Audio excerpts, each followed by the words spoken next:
Oops, it's all Bards. Oh, what a mess. Welcome to the Barbecue, where the cast and creators of Oops All Bards grill each other about the last episode. I am Jillian Ashley Blair Ivy. If you call me anything other than Jill, I'm going to assume that I am in trouble.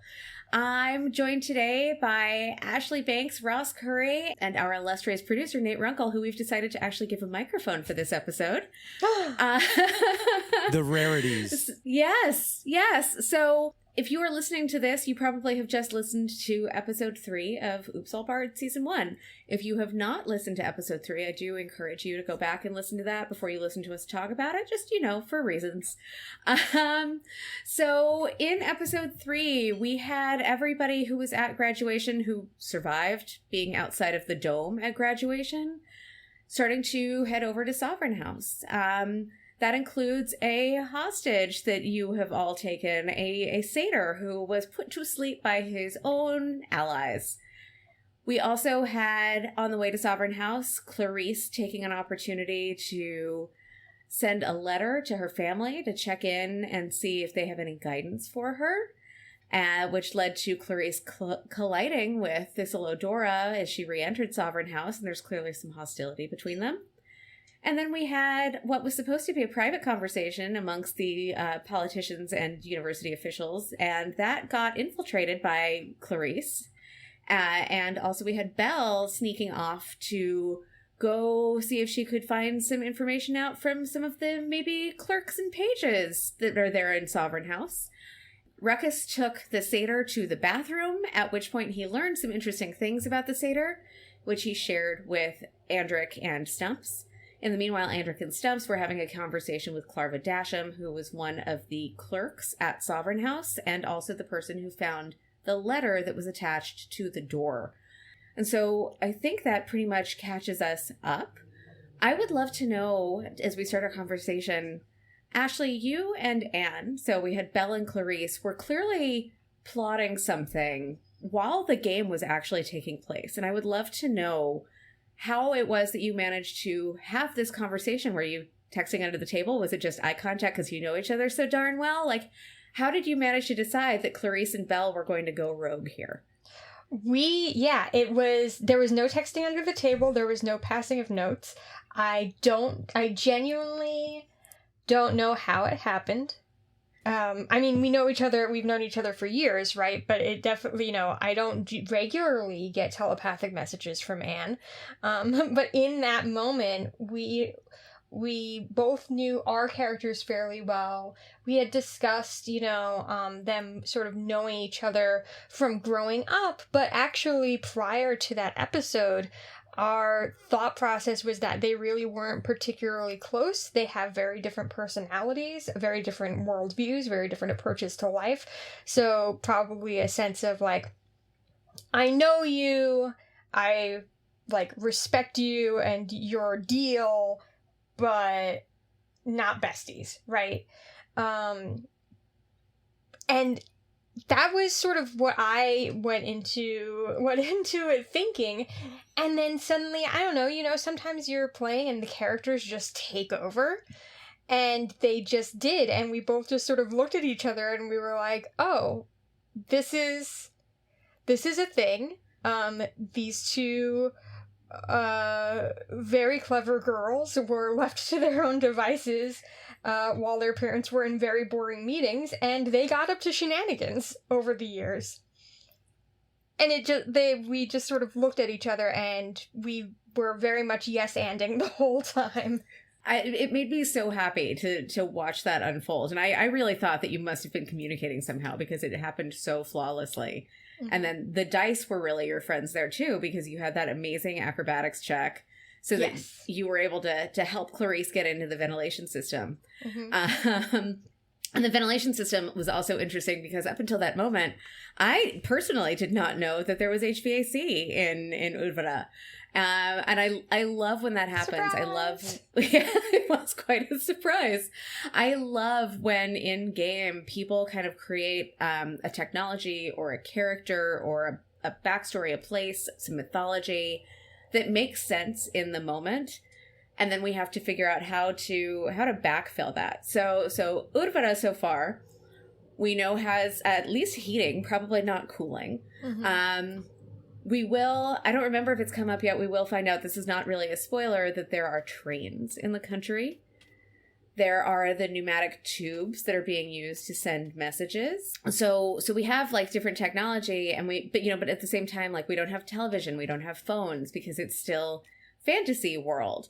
And so it's fun having to, or getting to, really figure out how to insert this technology in a way that makes sense and feels organic to the world. Here we are. If you combine train technology, which is in itself furnace technology, yes, plus pneumatic tube technology, which is get something from point A to point B, boom, that's HVAC heating. I'm into it. If you have those two things, I feel like it's not a leap. It's not a very far leap. You know what? I'm happy to go with that. I don't think that you really want to vacuum in your furnace, but that's okay. But Ashley and Ross, you both DM quite a bit. You've got actually quite a bit more experience DMing than I have. So I'd love to know what your approach is when a character comes at you with that little bit of technology or backstory, something that you now have to figure out how to insert into your world, or else you have to shoot the player's idea down. I will never shoot a player's idea down. Ashley mentioned that, she and Anne started yes-ending each other, and that's really what, as a DM, I always try to do when a player throws a curveball. It's either yes and or no but. And just having that open, don't be married to your own, we talk about the term railroading in D&D. It's much better to have an outline than a very specific A to B to C. You might know big picture where the story needs to end up, but the way of getting there should always be flexible. That's the approach I try to take. To build off that, to yes and, if you will, I will say that for me it's about thinking like a pie, really big picture and then a really small picture, right? So I know the overall arc of what the big bad is trying to accomplish and what, they are doing to do those things. And then I also know the very specific details of the next shopkeeper that they're going to meet. And everything in between, I'm just sort of making up as I go. But having the big picture helps me make sure things stay on track overall. And then having those, very specific details helps me to convincingly pretend like I've had all this planned all along. Then sometimes they catch me off guard and you end up with General Addison Goods general goods store. Yeah. And again, to yes end off of Ashley, I will often throw scenarios at my players that I don't have an answer to and just want to see what they do. And when players hit on something that is fun and or makes sense, it can be one or the other or both. A lot of times players will do something that's fun that doesn't make sense, and we'll have to, figure out the in-world repercussions of doing that thing. But I don't have answers for all of the puzzles I put out to players. I want to see what they do. The J.J. Abrams approach. I like it. I think there's also, at the end of the day, something to be said for being open with communicating with your players. That you're all there to have fun. And, it maybe doesn't fit as well in something that is being produced and offered for other people's viewing or listening pleasure. But, I have a game that I DM for my friends that it was my first game DMing, and it was all of their first time playing. And now, we're a few years in where we kind of know. But there have definitely been moments where they're like, oh, I think we should do such and such, because for whatever reason, they thought that was a plot hook and that I was trying to, and I just, over the table, was like, no, I think that was a throwaway line that really wasn't that interesting, because it was the very beginning of the session. I had the combat planned. I had where I thought they were gonna go, and I just had to be like, no, I see how you got there, but never mind. And they were like, yes, I think we should explore this cave. Yes, I think so too. Brennan Lee Mulligan, who does Dimension 20 and Worlds Beyond Number, has this story about a campaign that he DM'd when he was very young. I think he was in middle school, and how it starts with, like, there's a wedding in town, and somebody rolls an insight check and they can tell that the bride doesn't particularly want to be there. And that was just kind of a throwaway line. And then what wound up happening?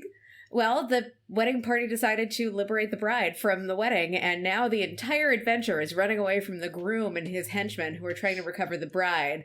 Mm-hmm. Screw everything else that was planned for the campaign, because this is also, he was talking about running a module, and how, like, this is like, now all the module is out the window because we have a runaway princess, and how he had to basically homebrew the entire campaign from that point.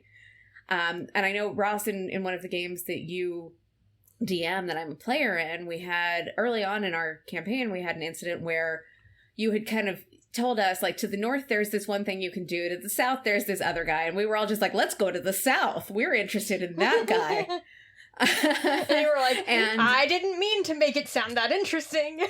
Well, and we literally had a character's life on the line there. So Ross, like, talk us through, like, what you did to course correct us. Yeah, so and again, I had run a couple games in 2nd edition, but this was my first time, and I played a bunch in 5th edition, but this was my first time DMing in 5th edition. And I was running the module Frozen Sick, which, remember, this is early pandemic times, and one of the things that our friends at Mages at the Seaside did correctly, they've had a lot of missteps since then, was in pandemic, they put Frozen Sick out as a free adventure for everyone, because they knew people were trying to figure out ways to connect. So I was like, you know what? I would love to play D&D, and this is a good way to do it. I grabbed the adventure and started running it with some people I'm really close with. But the adventure is it's a linear adventure, not a railroad, but it is linear in terms of you have to recover the cure to a disease from a very specific dungeon that's up in the Arctic. And my group got to the campsite, which is the kind of the launch point to then go to the dungeon. But there are a whole lot of little details, like flavor details, that are put into the module. Because the idea is this adventure goes from levels 1 to 3, and then there are little hooks for what you do beyond level 3. Like, once you complete this adventure, here are some options for where things might go next. And I dropped one of those little hooks in there. And one of my players, who is both player-wise and character-wise, was not dominant, but had kind of asserted themselves as the leader of the group by default. Everyone else was very like, hey, we'll go along with what everyone wants to do. So someone needs to make decisions, and I'm going to make a decision. And decided to go towards this hook that was intended for them to maybe do after they completed the adventure in front of them. And it was my panic moment as a DM. I was like, guys, we need to take a pause here, because I have not at all envisioned this scenario, and Hilda's gonna die if you do. Like, I had to say that to my players. Hilda is going to die if you go this way, because the cure is that way. And that was a big, older editions of D&D were they were more railroady. It's, you go into the dungeon, you kill monsters, you grab gold, you go back, you trade it up for better weapons so that you can go into a more dangerous dungeon and, rinse and repeat. All dungeons have a symbol, much like ski slopes. very, second edition really ran that way. So I was not prepared for that, and it helped that there was a high degree of trust and friendship among the people at the table, because I had to say above table, I was not prepared for that. I'm sorry. Let's call a pause on the session here. Would you mind just going to the dungeon next time?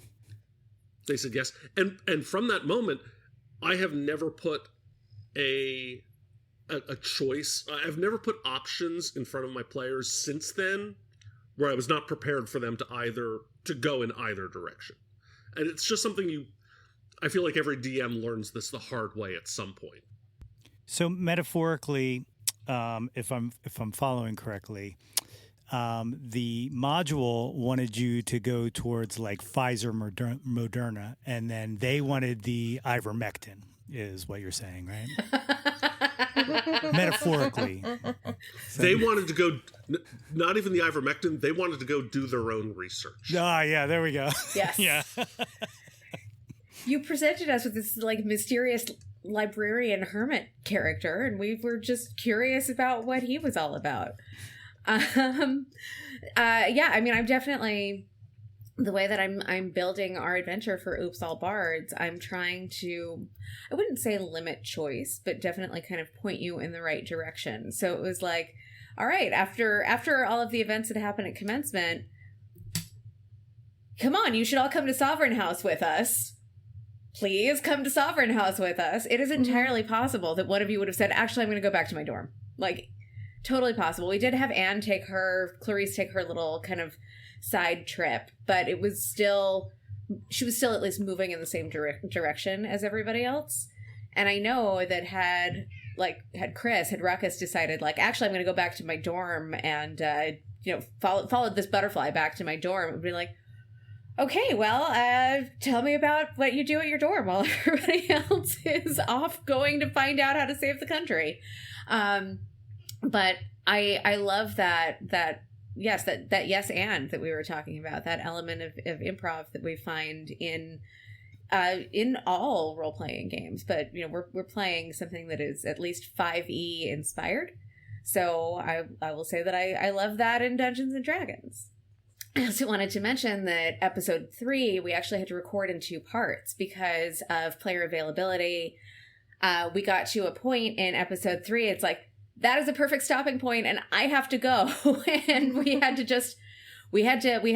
figure out how to finish that. And unfortunately, when it came time to get back together to record episode 3, Ashley, you weren't available for us. Yeah, I was in the hospital. Yes. And I actually, I was in the hospital for quite a while. I'm fine now. I'm obviously here. Yes, which we're all very glad about. We hired a medium to record this session. No. And I remember I texted, when I went in, I didn't know how bad it was and how long I would be out. So I texted Jill and I was like, hey, just FYI, I'm in the ER, NBD, should totally be on track. This was on a Monday or a Tuesday. Should totally be on track to record on Saturday. And then Saturday rolled around and I was like, so turns out that was wrong. Yes. And so we had to figure out how to record the episode. Now, we were kind of fortunate in that Belle had wandered off on her own at that point. Ironically, Belle had to go to the bathroom at that point, so we just had like a nice natural pause for Belle to go empty her bladder from all of that water that she'd been drinking to help her hangover cure. Yeah, and it was kind of prescient because I actually ended up in the hospital for digestive issues. Yes. So if only, I don't know, I guess the same D&D gods that inspired Anne and I during that episode were also trying to give me a clue. Yes. Talk to your GI doctor. Yeah. Bathrooms actually play a lot of action in this episode, which we'll get back to in a second. But what I wanted to mention here, though, is that sometimes when you're playing a game in the real world, there are going to be times when somebody from your party is not available and it happens at the last minute. And you have to figure out what are you going to do. Everybody has a different approach. Sometimes the GM or DM will say, I'm just going to play this character. Sometimes they'll hand it off to another character, so you've got 2 sheets in front of you that you're trying to balance. Sometimes it is just like, this person wandered off into a store and we don't actually know where they are, so we're just going to move on through and hope that they catch up to us. We had the benefit of, because you had naturally gravitated away from the party, we were able to actually finish recording that and then really pick it up at the beginning of episode 4, which we will be launching soon. Well, my question is actually, Nate, for you. As the producer on this podcast, you are the person who gets to slice and dice all of this audio when we have to do that. Knowing that you, as of this recording, have not finished editing episode 3 yet, how are you handling, because we had to do this a lot with episodes 1 and 2, how are you handling getting these insertions and edits in a way that still makes it sound like we're getting the organic actual play experience for our audience? Well, the challenge has been, it's not really all that difficult now that we have everything formalized, but like, from a behind the scenes standpoint, we kind of changed our recording process in between some of these sessions. So the only issue has been trying to marry 2 different sessions that were recorded in 2 separate ways, and making them sound like each other. And the way we've done this is to just bury it under music, so that you don't recognize it. But no, it has been a definite challenge because, like I said, some of the stuff that we recorded bled through on everybody's mics. So even making some of the edits are next to impossible without sacrificing everything that's going on completely. So it's just been a game of like, okay, well, what if I just kill everybody's mics here and you only hear one person's mic for a quick second, and then I quick switch to another person's mic to pick up the tail end of it because someone looked away from the microphone and now they're looking at a different microphone. And then it's really just been like a shell game of like, do you know where the ball is? You don't? Good, because then I'm doing my job. Yeah, and we did completely change the way that we even mic everybody after the first recording. Which is interesting when you send me the raw footage and I can listen back to it. Sometimes I can hear those things. It's like, oh, guess we can't cut that because that got picked up on somebody else's mic. But it's been so interesting. Like, I haven't had to edit audio since high school, really. So it's been so interesting to me to be part of this process too, and see, like, when we're recording, I'll just be like, all right, pause, Nate, this is where I'm going to need you to whatever. And we're just making that work, but we're still trying to make sure that as far as the players and the audience, it still feels like we are playing this game in real time. Yeah, and the other thing is, and this is something that like I still have to get better at, but like I try to properly record in my notes while we're making changes where different things are, so that I know, okay, this is session 1, this is session 2, like, then kind of fragmenting it out that way so that I at least know where I'm looking for this stuff, because, before I started doing that, a bit more of a challenge.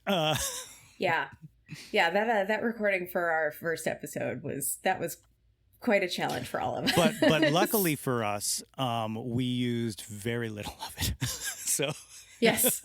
Well, actually, we used a lot of the first episode that we recorded. It's the second one. Second episode. I'm confusing at the same time. Yeah. And we scrapped a lot of the second episode, which we talked about in our last behind the scenes episode. So, for anybody who missed that, go back and listen to what we had to do there. But while we're throwing back to episode 2, episode 2 is where we found ourselves with an unconscious satyr. And then I think, Ross, you, Andric, decided that it would make sense for us to use him as a hostage. You didn't carry him back. Ruckus carried him back. But I think that the decision to take him as a hostage rather than just leave him there was your decision. Yes, I don't think no, Andric was definitely not thinking it was a hostage, like a bargaining chip type. But this definitely seemed like an opportunity to gain information, particularly in a game where we are all bards. No one is going to,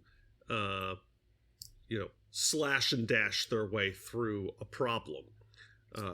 But it seemed to me that we had an opportunity to gain a knowledge about how this operation was set up. So I didn't think I didn't think we brought Goff back, who we learned was Goff. I don't think we brought him back with, at least I didn't, with the intention of, hey, we're going to be able to trade this for, the whereabouts of the despot. But I did think we were going to get information from them, which did turn out to be the case. Right. And so in our last behind the scenes episode, we also mentioned that I, in my haste while we were recording the encounter in episode 2, misread the character sheet and thought that this was a character with 12 hit points instead of a 12 armor class, which is the reason that he dropped unconscious, and that you were allowed or able to take him back to Sovereign House with all of you. Which meant that I then had to create an entire story around why this satyr with what seemed to be pretty powerful magical abilities was so weak in constitution when by the time you encountered him. And so I had some time between recording episodes 3 and 4 to figure that out. And it's unfortunate that Chris couldn't be here with us, because Chris as Ruckus was really the one who started to find out what was going on with Goff and kind of start to not necessarily befriend him, but show him enough compassion and empathy that you were, as a party, eventually able to gain his trust. And Ross, I'm curious, because after we recorded that, you're like, I knew you were going to throw a sad orphan at me. So Ross is like, I know you planned this all along.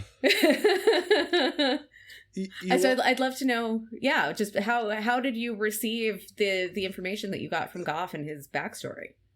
You also learned a very important, we talked about the DM lesson earlier of not putting choices in front of characters if you're not prepared for them to take one of them. You also learned the very important DM lesson of, if you give a character a really good voice, no matter how unimportant that character is, your players are going to latch onto them. And Goff's voice just made my heart melt, and I was like, we're in on this guy.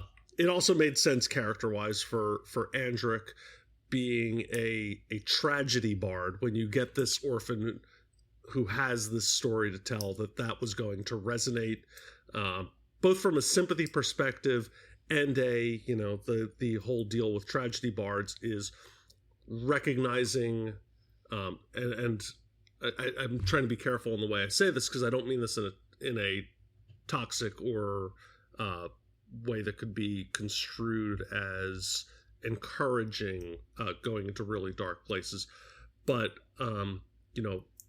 that there is a lot of power in tragic stories, and the empathy and the strength that you can draw, and overcoming adversity is really the power that Andric leans into.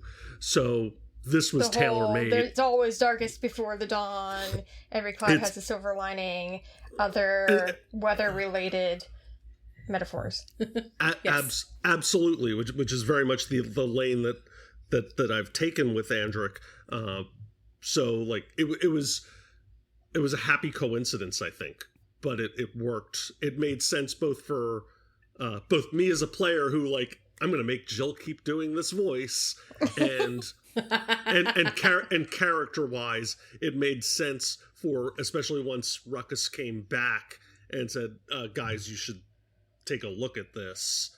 It to the extent that he was able to with his bark buttons. Correct, but it made sense on both a player and character level. When you can get into a situation that makes sense both for you as a player and as a character, it's the best part of playing.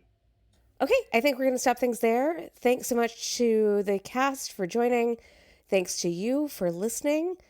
Join us again in 2 weeks for the next full episode of Oops All Bards, and then 2 weeks after that for our next Barbecue. I have, as always, been your host and game master, Jillian Ashley Blair Ivy, and we really appreciate you listening. See you soon. Oops All Bards is created, GM'd, and directed by Jillian Ashley Blair Ivy. This episode was produced, edited, and sound designed by Nate Runkle. Oops All Bards stars Ashley Banks as Belle Cernamiel, Ann Coleman as Clarice Sauercloud, Ross Curry as Andric Harrowhold, Chris Klinecki as Pooched and Ruckus, Bob Killian as Kilonian Stumps, featuring Paige Klinecki as the voice of the Bark Buttons. The Oops All Bards theme song is by Bob Killian with additional lyrics by Jillian Ashley Blair Ivy. Oops All Bards is executive produced by The Porch Room. We are part of the Porch Room Network on Spreaker Prime. For more information, visit oopsallbards.com. Thanks, and be sure to subscribe to Oops All Bards on Spotify, Apple Podcasts, or your podcatcher of choice. We'll see you next time.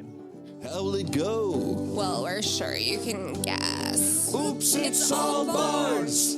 Oh, what a mess.